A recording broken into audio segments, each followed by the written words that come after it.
It was a cold winter morning, the sun brightly casting light over the mountainous horizon. Just rising was the town of Eveline, a population of ignorant individuals. The people in the area were secluded from the rest of the world by the surrounding mountains, and thus deprived of its rich knowledge. This disadvantage was the root of tales told to many generations, all of which caused the people to believe the most ridiculous things. After breakfast one morning, a young girl asked her mother, "Mom, why can't we go up into the mountains?" Her mother replied, "If anyone travels up the mountains, they will never return." She continued, "There is a story behind this, and I think you're finally old enough to hear it." The girl's mother then began to tell her daughter the native tale of two men who traveled beyond the mountains and never returned. All of Eveline believed that the earth was flat in line with the glacier wall. It was told that if anyone traveled past the bordering mountains, they would fall off the edge of the earth and spend the rest of their lives floating through space. Two men, Jean and Claude, disagreed with this flat earth belief. They thought the idea was absolutely ludicrous, and they had reason to believe so. Gravity, moon phases, and other proof of a spherical earth was irrelevant to the townfolk.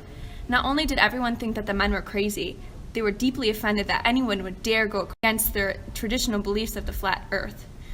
To prove them wrong, the two men announced that they had a plan. They would travel around the globe on skis and return in 1 year's time. The next day, the men set off on their journey.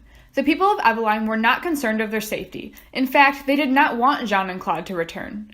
The men trekked over the surrounding mountains and began their descent down the other side. They had gained a significant amount of speed from the downhill fall, and it was easy to keep up the momentum. The men had been traveling so far and so fast that they had not realized they had been skiing on glaciers, unlike the snowy mountainous area they were originally traversing through.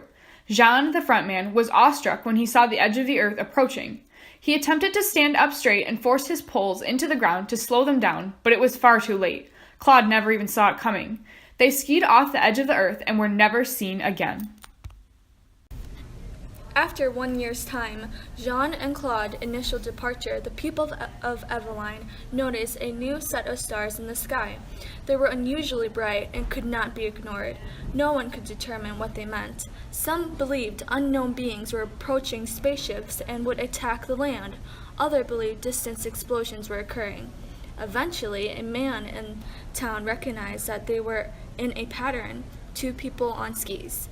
It was in that instant they remembered that Jean and Claude had left exactly 1 year ago to travel around the globe.